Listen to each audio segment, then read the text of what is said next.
When I designed and built this, I didn't get a chance to show you in the video how it works.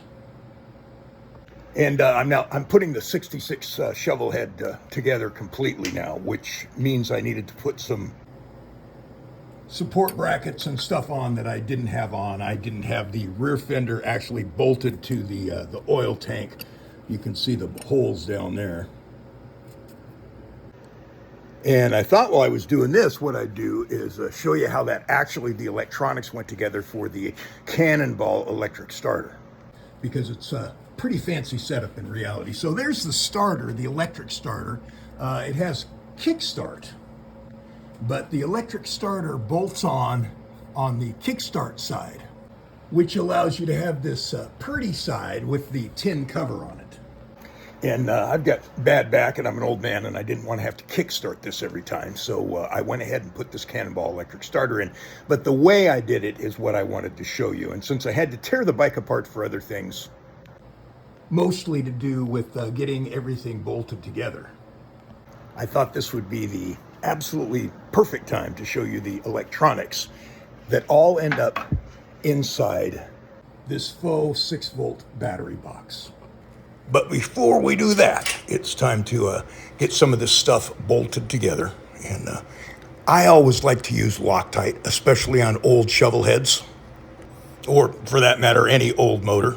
Well, for that matter, any new motorcycle. I like to use it. Because if I don't have time to put the Loctite on now, how am I going to have time to find the lost nut or bolt, washers, and then redo it all when it vibrates off? Just the way I look at it. I like to move as fast as possible while putting this together, but I also like to keep in mind that while I'm moving as fast as possible, I want to make certain that I move as slow as necessary. There's a lot of 3-piece areas, the fender, the bracket that the bracket holds onto, that need to be lined up, and you need to do it carefully or you just scratch shit all up. So here's what you do to line those holes up. Now, since I've got to line up the frame and the fender and the bracket and then slide the bolt through there, I'm going to use an alignment pin. And you can cheat and use a Phillips head screwdriver, but it doesn't work nearly as well as this actual alignment pin will. I'll show you in there. You'll see how the holes are. Let's see if I can get it in focus. The holes are not lined up, but by using the alignment pin, you can see how, boom, they just pop into alignment there by pushing that pin through, and now I can put those bolts through. And then what I like to do to get the bolts and the nuts and the washers on is I put a little dab of grease. Doesn't matter what kind of grease it is, but I put a little dab of grease on the washer, which makes it stick to the bolt. You know, not stick, but you know, it's not going to fall off. See how it stays at the head of the bolt?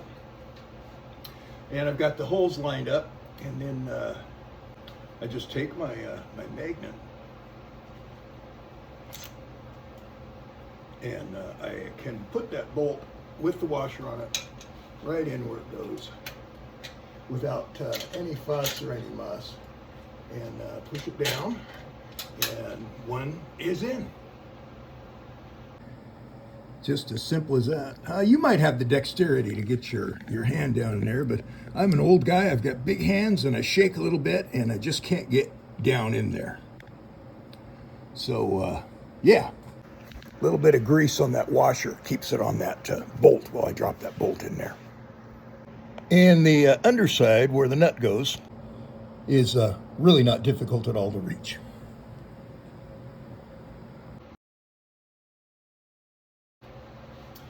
And both of the bolts are in. Now, I could have taken the whole fender off and then done all this stuff, but I've got it lined up the way I want it, and I've got the brackets on. Over the years, for me, I've discovered that it's best for me to just put everything on and then go about tightening it up rather than trying to put it on piecemeal by piecemeal and make everything line up. That is what works best for me. I'll just use the long extension to reach down inside that oil bag and tighten up the bolts after I place the nuts on the bottom. And we'll have the bracket that goes to the oil bag and then to the fender, through the fender, all mounted, and we'll have everything ready to start actually tightening stuff up.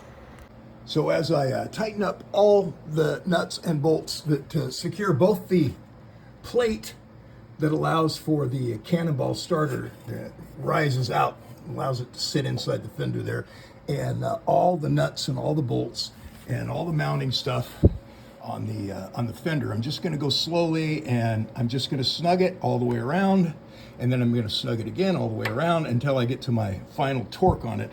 I use little rubber washers between the straps and the fender, but then that's just me. Also just me is I only work so long in a day.